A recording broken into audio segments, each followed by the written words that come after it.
Every piece of evidence from Cordoba adds to the picture of a civilized and highly sophisticated city. It had medical centres, an organised legal system, and libraries full of academics and scientists working on ideas which were light years ahead of anything else in Europe. By the 10th century, Cordoba had become the official capital of Al-Andalus. People flocked here to work, either in the city's shops and markets or on rented land outside. In the year 912, a new ruler came to power. He was to take Cordoba to even greater heights. Abd al-Rahman III was only 21 when he became ruler of Cordoba. With a resounding statement of self-confidence, he declared himself the Caliph, the commander-in-chief of the faithful. With that title, he claimed to be the supreme leader of the Islamic world. At a stroke, he repositioned Muslim Spain, so it was no longer a Western outpost, but instead a key power in Islam. And to complement his role as Caliph, Abd al-Rahman III built himself one of the biggest royal palaces in the world.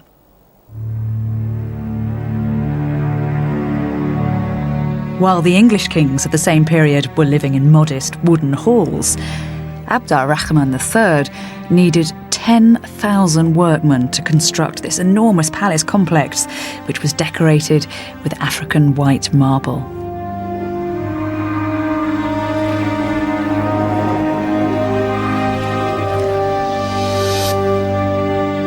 The alabaster palace, surrounded by acres of date palms, was described as a concubine lying in the arms of a black eunuch. It was called Medina al-Zahra, after the Caliph's favourite. Archaeologists have reconstructed barely 10% of the original site. The idea here is that the Caliph dominates. What he's really doing with the landscape is demonstrating that Medina al-Zahra is the strongest territory in the peninsula.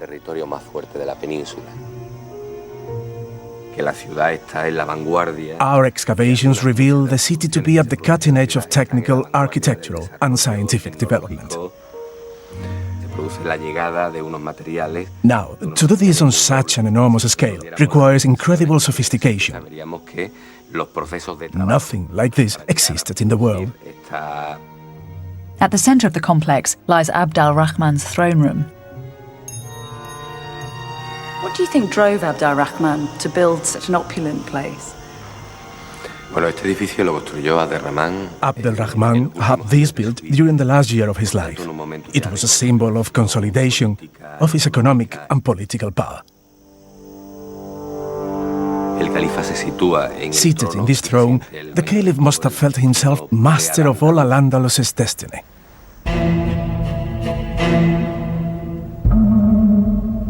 Visitors from all over Europe were received here. A monk from Germany called John of Gauss left a record of his trip. You have to try and imagine the impression this place would have made on John of Gauss. The walls were studded with tiles made of silver and gold, and on the roof there was a massive representation of the heavens.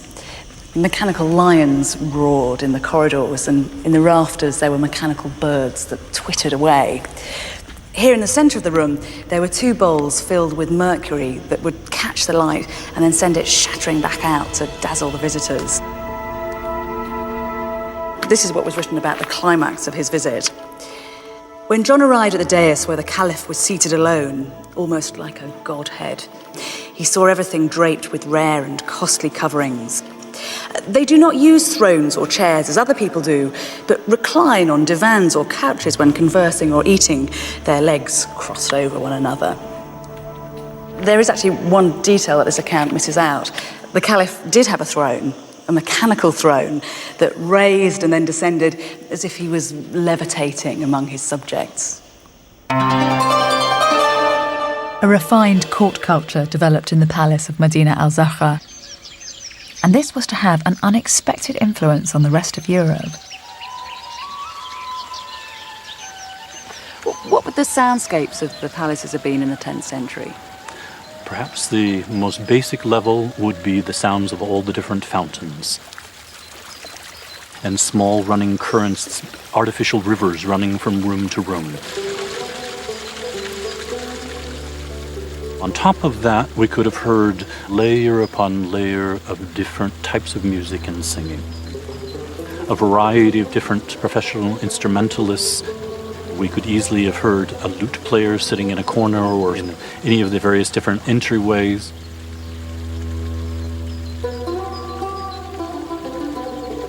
There would be a slightly more formal presentation of a singing girl.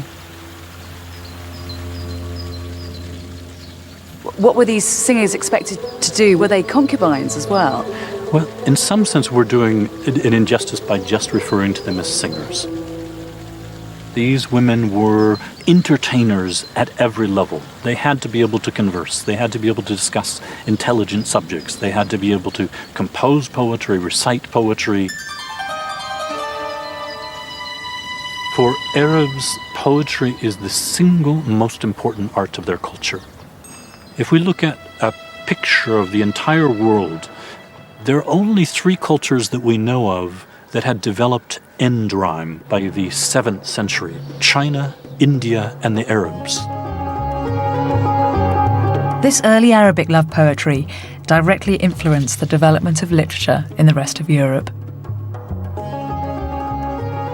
One of the primary characteristics of this poetry is a constant focus on the feelings of the lover.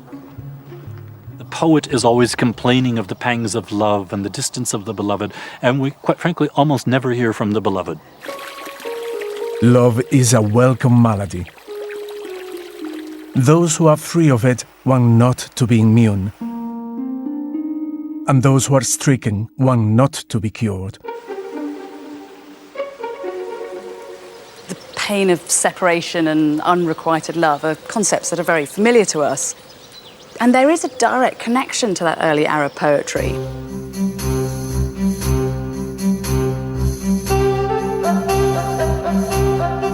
In England, some of our earliest and most enduring stories are romantic tales of knights and damsels, a courtly love tradition brought here by travelling French poets called troubadours.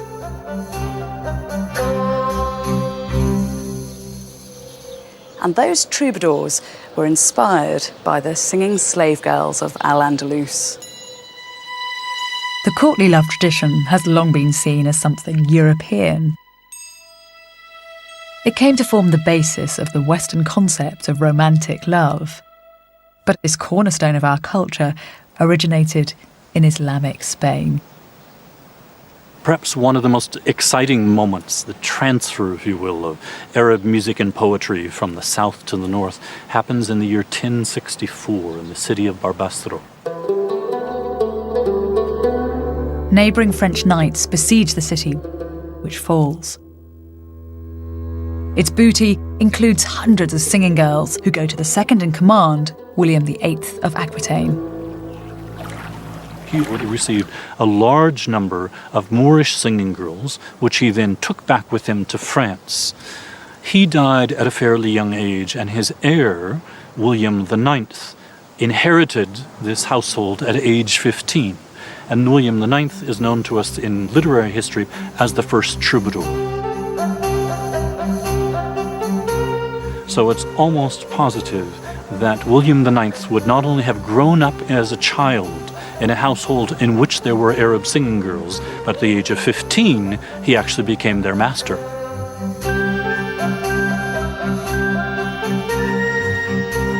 It's one of the few moments where we can say that there's a transfer of singing girls from this point to that point, and then the point of reception is precisely where the first flourishing of troubadour poetry emerges.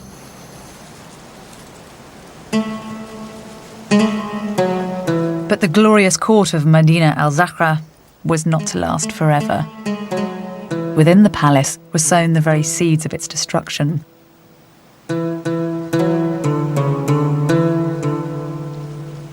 Abd al-Rahman III had invested much of his money and interest in art and culture, and had paid very little attention to the military. There were no generals at court, and citizens didn't have to serve in the army. This is important. The mere fact that the army can't recruit from its own citizens means that it has to recruit more and more foreigners, effectively mercenaries. This is part of the reason for the conflict, which led to the ultimate collapse of the caliphate.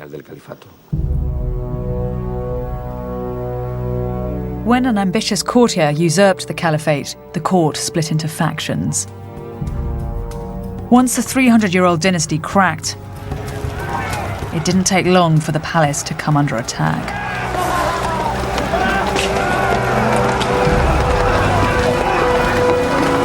Medina al-Zahra was quickly smashed and plundered.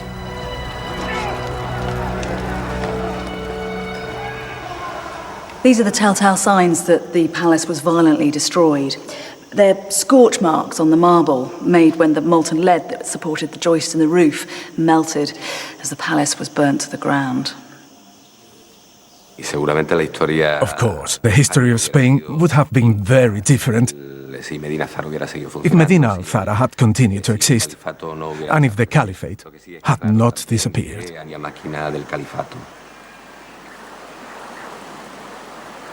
Rahman III's unique dynasty had come to a terrible end.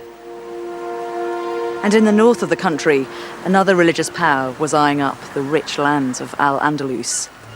Its name was Christendom.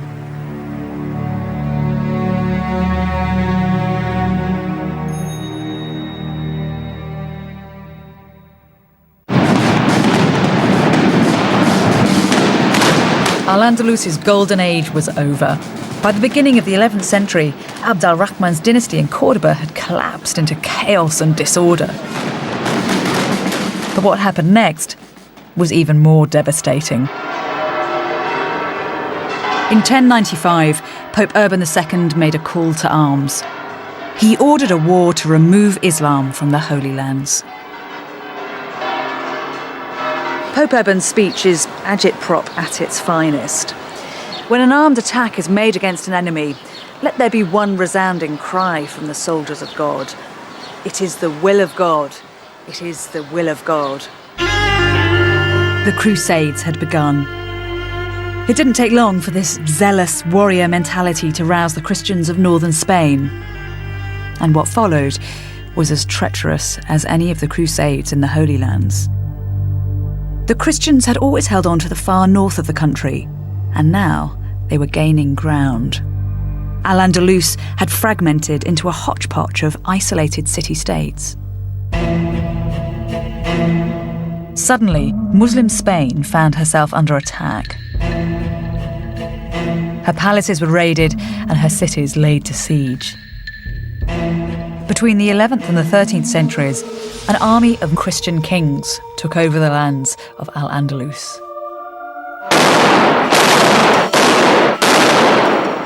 Every year, this conflict is reenacted in towns across Spain.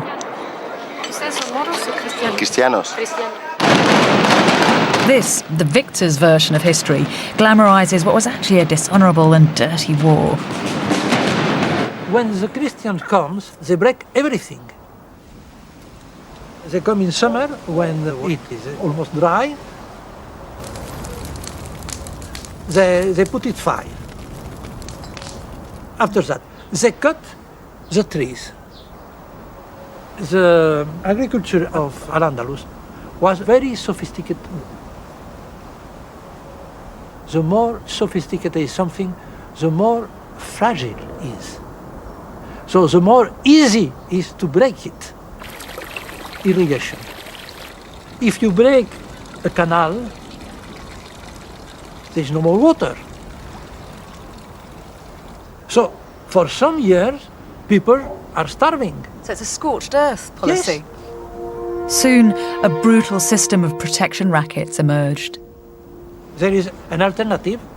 You pay me, I don't destroy. I don't burn your house. How much do you give me? I don't cut your trees. How much do you give me? This one. It is a way of the mafia in Chicago. For 1 century, all the 11th century, all the Christian Spain lives at expense of Muslim Spain. One by one, the fragmented city-states of Al-Andalus were terrorized. Their solution was to fight fire with fire by bringing in troops from Morocco. This is the capital from the top of a column in Cordoba. It's a buzzing little scene. You've got 4 musicians, 2 who are playing pipes and 2 who are playing the lute. But at some point, the faces of the musicians have been smashed in.